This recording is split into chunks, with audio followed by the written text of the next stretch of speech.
Hello everyone, welcome back to How to Hack the Economy. In this episode, we will be talking about the various economic policies that authorities have made to address the economic crash due to the coronavirus and how effective it will be in the long run.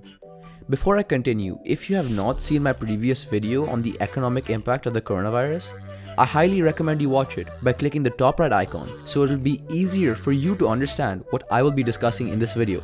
Make sure you stay until the end of this video to see a quantitative comparison of the policies of different countries by accounting for multiple variables in a way which has never been done before. Quick shout out to Shaurya for recommending this video, and thank you everyone for your comments and likes. So let's get straight to it.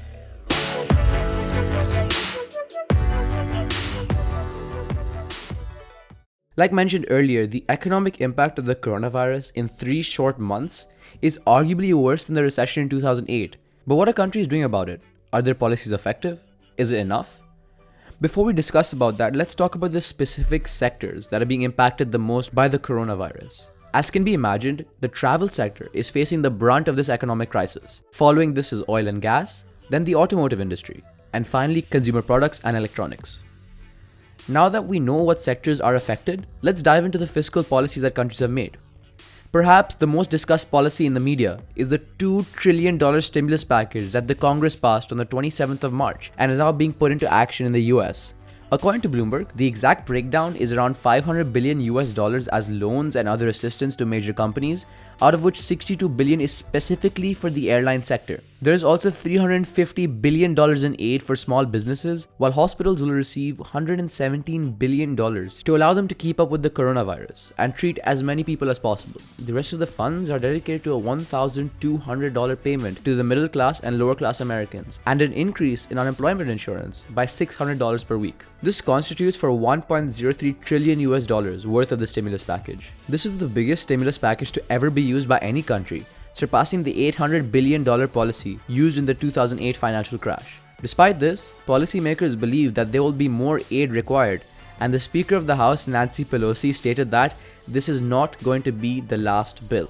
From the distribution of the package, we can see that half the funds are going to the stimulation of supply by providing relief for businesses, and the other half are going to the stimulation of demand by putting money in the hands of the people to spend on the supply given by businesses. This will allow the economy to recover if it does in the state of an equilibrium with supply matching demand. The next fiscal policy discussed would be that of Italy, which is a $27.4 billion stimulus package, where $3.5 billion goes to the healthcare systems and hospitals, and $11.3 billion goes to unemployment funds. The support of businesses occurs through tax rate cuts and utility bill postponement of $7 billion, and $5.6 billion is allocated to support credit supply, which will encourage loans up to $385 billion.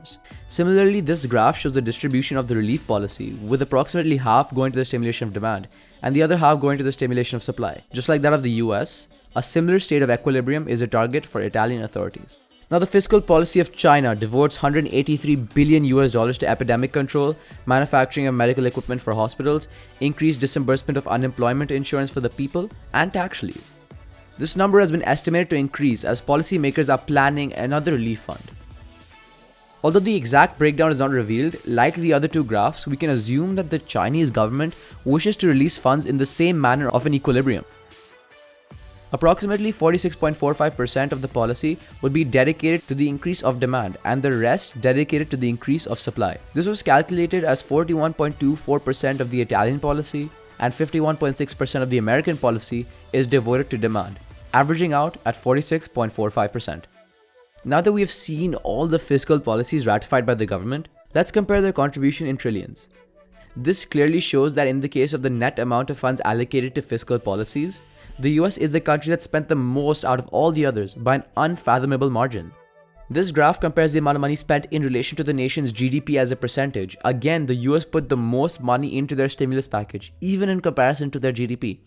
Although it seems pretty clear-cut that the US has taken the trophy of emergency economic relief, we haven't seen the amount spent on monetary policies of these three countries, so it won't be fair to compare these policies quantitatively just yet. The monetary policy of the US does not include any relief packages, but does include a major reduction in the federal funds rate, which is the interest rate charged by the Federal Reserve, which is a central bank of the US. Before the coronavirus outbreak, the federal fund rate dropped from 1.5% to anywhere from 0.25% to 0%, which is practically nothing. This is not an unprecedented number, however, as the same interest rate was used in the 2008 financial crash. The Fed is also promising the limitless purchase of state government securities and bonds whenever funding is required. Although a specific value threshold is not mentioned, the Fed promised to do whatever was required to help raise funds for state governments through the process of printing money. The monetary policy of Italy is much greater than their fiscal policy, with a larger part of the $942 billion going to the purchase of public and private stocks within Italy to provide more funds to corporates to allow them to stay afloat during the crisis. $812 billion of this policy goes to the purchasing of securities, while $130 billion go to more asset purchases involving things like corporate bonds. The monetary policy of China is far more financially extensive than their fiscal policy, just like in Italy. The first prong of this policy is a $140 billion liquidity injection in banks, which is basically the printing of money to encourage loans and therefore creating opportunities for new SMEs to open. The People's Bank of China is also allocating $98.59 billion to an expansion fund to encourage further loans in three main sectors: $42.25 billion to the medical industry, another $42.25 billion to all small and medium enterprises, and $14.09 billion to the agricultural industry. This all totals up to a $258.59 billion monetary policy, far greater than the funds devoted to the fiscal policies. This chart shows a comparison of the amount of money put into each nation's monetary policies in relation to their GDP. We can see that Italy pulled out all the stops for its monetary policy and surpasses the funding in China's monetary policy by a decent margin. The cumulative GDP percentage of monetary and fiscal policies for the countries are shown here, with Italy allocating most of its GDP to its fiscal and monetary policies in an effort to nip any economic disaster bound their way in the bud.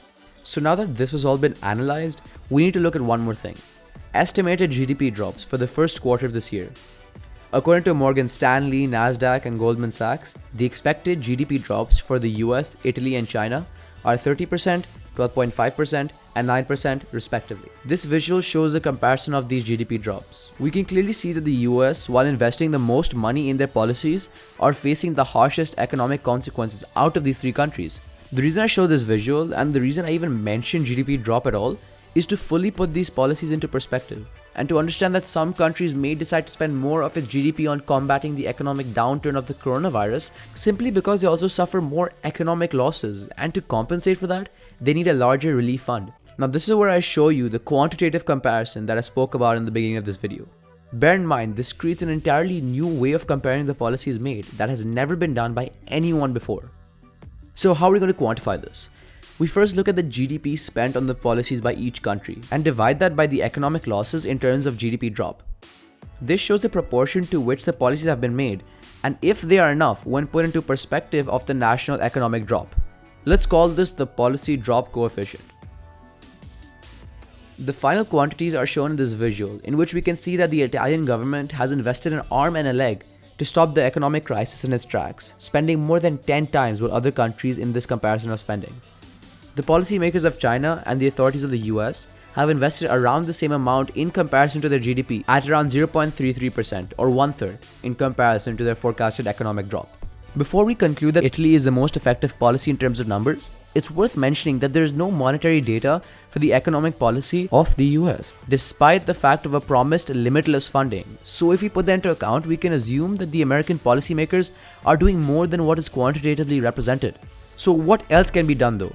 One of the biggest problems faced by companies and countries is that of the supply chain. Since most of the supply chains are in China, when the virus struck that one country, it was game over for the rest of the world. If nations invest in setting up factories and supply chains all over the world, the economy will not take much of a hit because they have diversified their source of products. Another solution is the preparedness for more pandemics and shocks like this. I believe the reason that we face this huge economic drop in the first place is because the economy was not prepared for a shock like this. Some people may be saying, things like this are hard to predict, and there was no warning beforehand, and that makes sense. Oh wait, we were.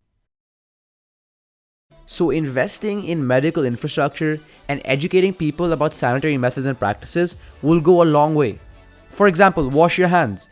If people have to tell you to wash your hands, then society has a problem. A final solution, and this is very important, is to respond to change fast. When countries like the USA show that they have the caliber to invest in $2 trillion worth of a stimulus package and promise limitless purchase of securities in almost 4 months after the detection of the virus, it makes you think, what would have happened if they implemented the stimulus package before as opposed to passing on comments like this? I hope you liked this video. Don't forget to drop a like if you want to see more quantitative analyses like this. So we discussed the main policies of the 3 main countries that have been affected by the coronavirus. We talked about some further policies and what more the world could have done the next time something like this came along. For now, we are in the middle of an economic fall, and these policies are so recent, it's hard to analyze their impact. So stay tuned for a follow-up on the evaluation of the impacts of these policies, and if they match my prediction based on the policy drop coefficient. Until then, please like, share, and subscribe for more.